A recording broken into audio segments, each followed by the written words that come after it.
Cities are one of the most important infrastructure projects in the whole world. About 68% of people live within the cities or urban areas. Seeing how lots of people live within these urban areas, the layout of them must be for the advantage of everyone, taking into account problems such as noise, air and ground pollution, heat management, etc. Many cities around the world are not taking this into account. By the end, many of them are having massive traffic congestions, can cause massive noise pollution, and these are due to inefficient planning or bad planning.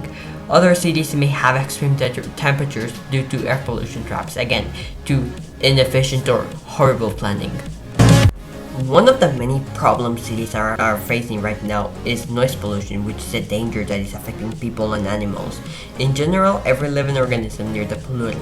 Noise pollution impacts millions of people on a daily basis. The most common health problem it causes is noise-induced hearing loss, or NIHL. Exposed loud noises can also cause high blood pressure, heart disease, sleep disturbances, and stress. These health problems can affect all age groups, especially children. Many children who live near noisy airports or streets have been found to suffer from stress and other problems, such as impairments in memory, attention levels, and reading skill. Noise pollution can be found in many ways. Some of them could be traffic or airports or even trains, but the most common in the US is going to be traffic.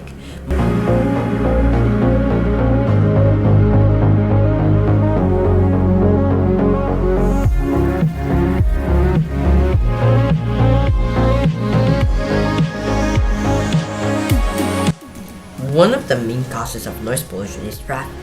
Traffic can be seen everywhere.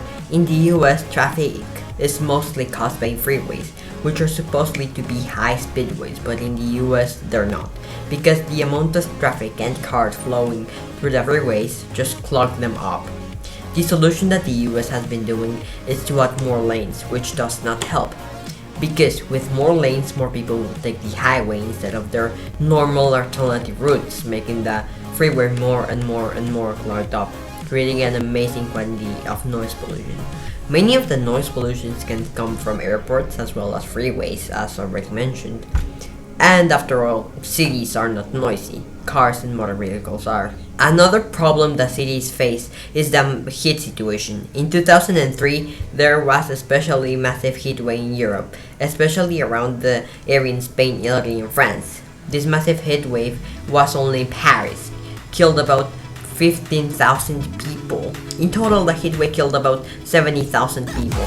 It's estimated by 2050 more than 970 cities will be facing extreme heat situations, with about an average of 30 to 35 degrees Celsius. In India, where hundreds of additional cities will be exposed to extreme temperatures by 2050, the government has published a set of guidelines to help city governments prepare heat action plans. Ahmedabad was the first Indian city to develop such a policy, together with an early warning system which issues warnings 7 days before a heat wave, allowing the city officials to plan the response. In the last decade, heat problems have been getting more serious, affecting about more than 620 cities than in 990. After the heatwave of 2003 and 2012 in France, Belgium, Luxembourg, and the Netherlands, there were about 70,000 deaths in 2003 and about 3,000 deaths in 2012. Following heat waves in India 2015, Pakistan 2015, India 2016 led to the Paris Conference being held in Paris in 2015. Actions start being held on heat waves and heat management. Solutions which include cool roofs, lifeguards, cool spots around the city, heat action plans, and early warning systems. Leading countries on the heat management are South Korea and Japan, especially Seoul in South Korea.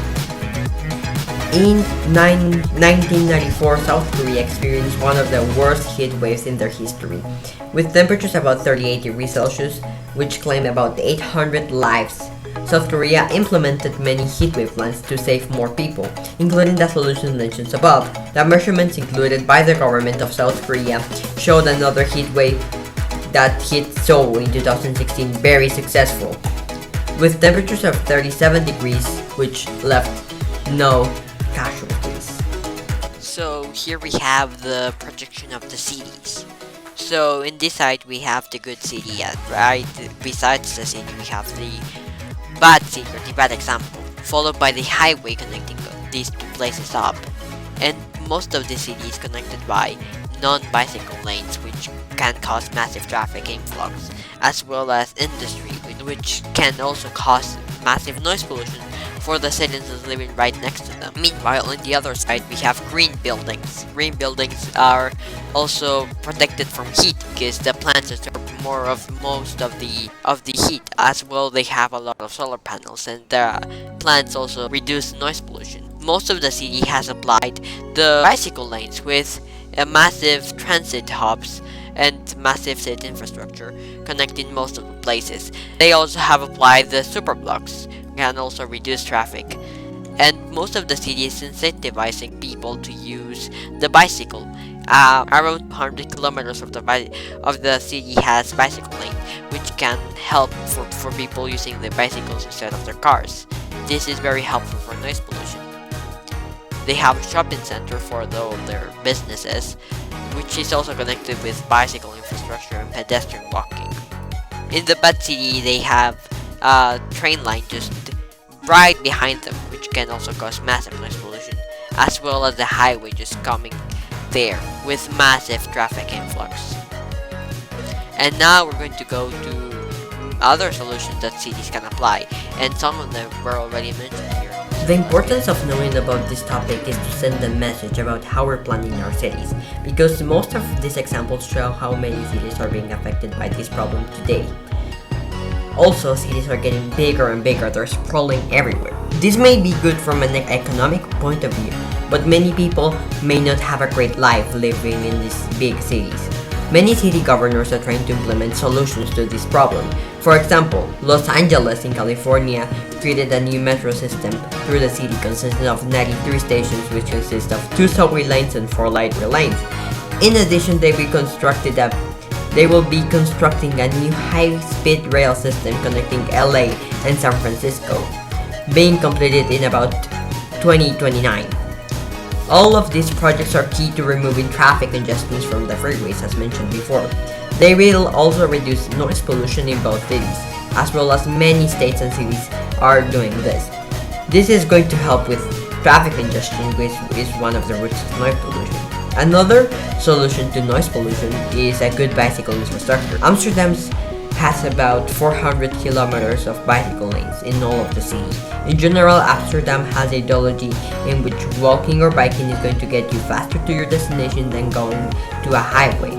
As well, many cities in Europe are implementing Barcelona's superblock technique, which is combining a 9x9 block radius on the cities and prohibiting big trucks and large influxes of traffic passing through them, leaving space for pedestrians, markets, and festivals.